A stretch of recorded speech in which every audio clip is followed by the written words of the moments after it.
వస్తున్నది ఆంధ్రప్రదేశ్ మరియు తెలంగాణలో ప్రజాగళమే ఆయుధంగా మలుచుకొని వార్తలు అందిస్తున్న channel GMK9 TV news. Anantapuram urban రాష్ట్రంలో కూటమి ప్రభుత్వం అధికారంలోకి వచ్చిన అప్పటినుంచి పాలనగాలికి వదిలేసి వైఎస్సార్ పార్టీ కార్యకర్తలను, నాయకులను వేధించడమే పనిగా పెట్టుకున్నారు అని ఉరవకొండ మాజీ ఎమ్మెల్యే వై విశ్వేశ్వరరెడ్డి అన్నారు. అనంతపురం వైఎస్ఆర్ జిల్లా పార్టీ కార్యాలయంలో ఏర్పాటు చేసిన విలేకరుల సమావేశంలో మాట్లాడుతూ మహాశివరాత్రి పర్వదినాన పోసాని కృష్ణమురళిని అక్రమంగా అరెస్ట్ చేసి, బలవంతంగా అరెస్ట్ తేదీని చూపకుండా ఎక్కడికి తీసుకొని పోతున్నారో చెప్పకూకుండా భయభ్రాంతులకు గురి చేసి తీసుకుని పోవడం రెడ్ బుక్ రాజ్యాంగంలోని భాగమని లోకేష్ రాష్ట్రంలో రెడ్ బుక్ రాజ్యాంగాన్ని అమలు చేస్తున్నారని మండిపడ్డారు. రోజు కూడా ప్రభుత్వ దురాగతాలు పెరిగిపోతూ ఉన్నాయి. ప్రజాస్వామ్యాన్ని నగ్నంగా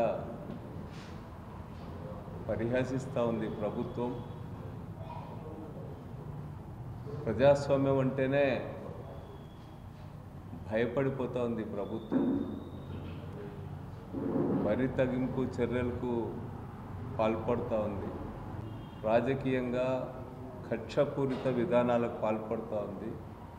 దాంట్లో భాగంగానే నిన్నటి రోజు పోసాని మురళిని మరైనా దర్శకుడు, రచయిత, నటుడు, ఆయన్ని శివరాత్రి రోజు, శివరాత్రి అంటేనే అత్యంత పర్వదినమైనటువంటి రోజు, రాత్రికి ఎంతో ప్రాధాన్యత ఉన్నటువంటి రోజు. అట్లాంటి పవిత్ర పర్వదినం రోజు కూడా పోసాని మురళి 4 నెలల క్రితమే నేను రాజకీయాలకు దూరంగా ఉంటా, ఇంకా రాజకీయాల్లోకి రాను, గత 4 నెలలుగా ఎలాంటి రాజకీయ కార్యకలాపాల్లో కానీ రాజకీయ వ్యాఖ్యలు కానీ చేయడం జరగలే. అట్లాంటి వ్యక్తిని పండుగ రోజు అర్ధరాత్రి అరెస్ట్ చేయడం అంటే ప్రభుత్వం ఎంత కక్షపూరితంగా వ్యవహరిస్తూ ఉందనేటువంటి దానికి ఇది అర్థం పడుతూ ఉంది. చట్టాన్ని గౌరవించేటువంటి పరిస్థితి లేదు. ఈ యొక్క 111 సెక్షన్